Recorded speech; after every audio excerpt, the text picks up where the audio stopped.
So today I'm going to be giving you my full review on Gucci Guilty Absolute Pour Homme. I'm going to be checking this one out, going to tell you how it smells, how it performs, when you can wear it, if I think this one is worth picking up, and I guess one really important topic, who this fragrance is truly for. Because I'll preface this by saying, not for everybody. So we'll dive into who I think would enjoy this. You know, I'll kind of throw out some examples of if you like this fragrance or this fragrance, you would like this one, or vice versa. Because this is not affordable. It's not cheap, okay? It's around $100 on discounters even.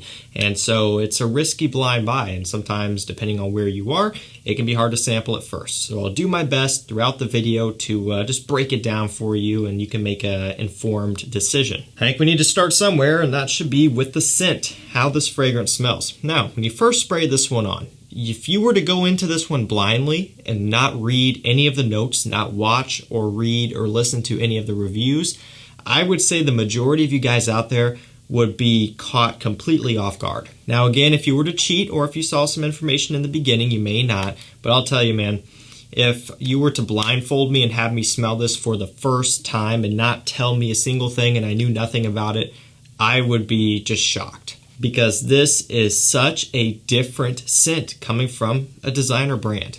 Now Gucci is known for pressing the envelope here and putting out some things that are a bit more challenging. Some are very controversial, but this is no joke. I'll go ahead and read off the note breakdown here, but to get it out of the way just because it is pretty simplistic. We have leather as a top note, so that shows you how this is going to start out. We have cypress and patchouli as middle notes, and in the base, woody notes and vetiver.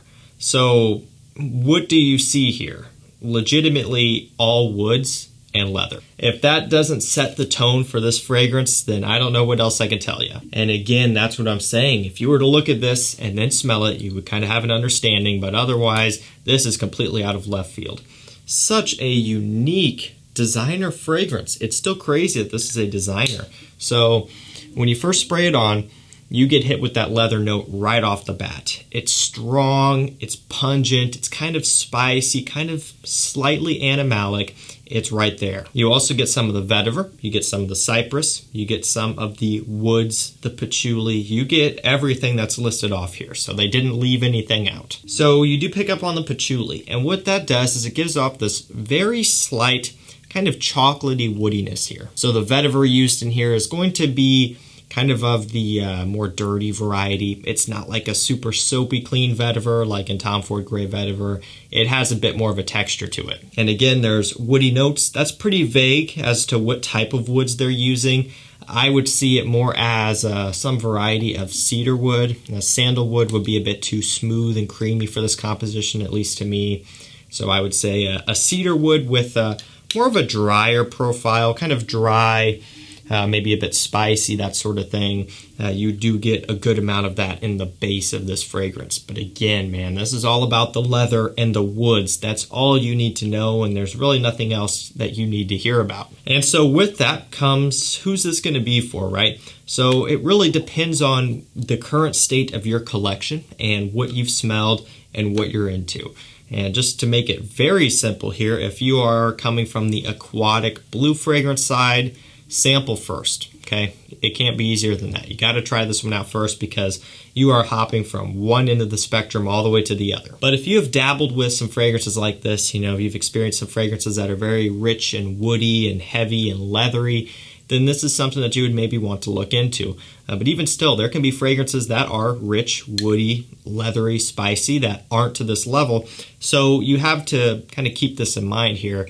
How far do you want to go with it, right? Now, if you are a compliment dude, that's all you care about, you're probably going to want to look elsewhere. I'm not saying that this won't get compliments. We'll talk about that in a minute, but it's not nearly going to be even close to as safe as most other designer fragrances out there. You can definitely get some negative remarks, negative feedback, some opposite of compliment type of stuff with this one. So if that's a deal breaker for you, there it is. But if you don't care, if you like a fragrance that makes you feel confident, you feel great wearing it, you think it smells great, and you don't care what other people have to say, then this is going to be for you also, because a lot of guys out there that would rock this one would probably be carrying themselves with enough confidence and they wouldn't care what other people have to say, that it may actually end up working in your favor to where when people smell this on you and realize that you don't care, maybe they'll actually like how it smells on you. You really have to have character, and you really have to carry yourself properly to really pull this one off and be comfortable with it. And I think a lot of that also comes with experience with the fragrance. You know, maybe the first couple of times you smell it, it's a little bit intimidating for you. You're a little bit nervous to wear it out in public. Just spend some time with it. Wear it around when you're by yourself or at your house, whatever. Get used to it. And then as you build up that confidence, maybe then you'll be able to wear this one out and enjoy it more. For me, I don't really have a problem with going for something more daring like this if I'm in the mood for it, because if it's something I enjoy, that's what I reach for. Let's go ahead and talk about performance here. This one is an eau de parfum fragrance. Longevity on my skin is going to be at around that 7 to 8 hour mark, maybe sometimes a bit more. So that's pretty solid, you know. You would expect something like that at the bare minimum, given the note breakdown, the leather, the woods. It's not like it's composed of all top notes and florals and citruses and aquatic notes where it just kind of wisps away. There's some punch behind this one. So that 7 to 8 hours is solid. Some people would maybe want more out of it, especially when you factor in the price, when you factor in the amount of depth behind it, that sort of thing. And, you know, I can understand that perspective. For me, I'll take the 7 to 8, maybe sometimes a bit longer. No big deal for me, but I can understand where maybe someone would look at this and expect it to be a 12-plus hour fragrance. It's not for me. Maybe it is for some, though. Now, all things considered here, projection is also relatively strong. It's not like a beast mode projector, like a Armani Code Profumo, to throw something out there. It's a bit more refined, but also because of the composition of this one, all of the leather and the woods, it just has a potency about it to where if you're to wear it when it's cold outside, when you're just wearing it in general, no matter of the temperatures, it still cuts through the air. And I find that it does a remarkable job of cutting through other fragrances or other scents in general. So if you're in a crowded bar, party, whatever, there's a bunch of smoke and other people's fragrances and who knows what other smells floating around in the air, you'll find that this will do a remarkable job of just piercing through all of that because of its potency here.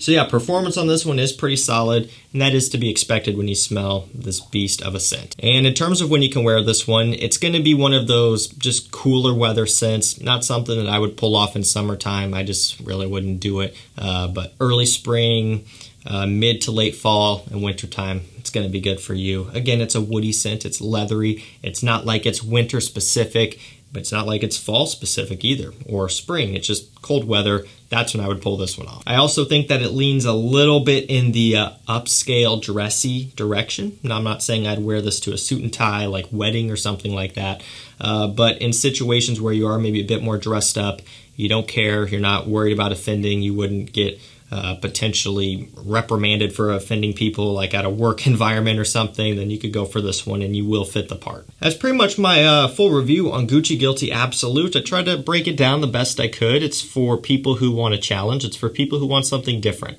not your run-of-the-mill designer scent. Alberto Marias was the nose behind this one, which I think is very cool, and it just shows that this guy can do literally anything, from aquatics to woody fragrances like this, to some other sweeter, heavier fragrances, some ouds. What can't he do? I will link it down below to discounters. Also, one other quick thing, it does get compared a little bit to KILIAN Dark Lord, which I do have, and I do agree there is a similarity here. Funnily enough, that KILIAN is really their take on a vetiver fragrance. So again, both have vetiver. This one is more leather focused with vetiver and other woods, whereas the KILIAN is primarily just vetiver heavy. There's some other stuff going on. That one kind of smells like rubber, like tires, very masculine. Sounds strange, but it's also really good. This one is much more affordable though, price per mil wise. So let me know down below your thoughts on Gucci Guilty Absolute. Do you like it? Do you hate it? Some people are repulsed by it. Other people like it. I think this is another one where you either really enjoy it or you don't like it at all. There's going to be some people in the middle, of course. I'm more on the spectrum of I think this is really cool, but I want to hear from you. That's going to do it for me. Thank you so much for watching. Stay safe, stay healthy. We'll see you tomorrow with another one. Take care.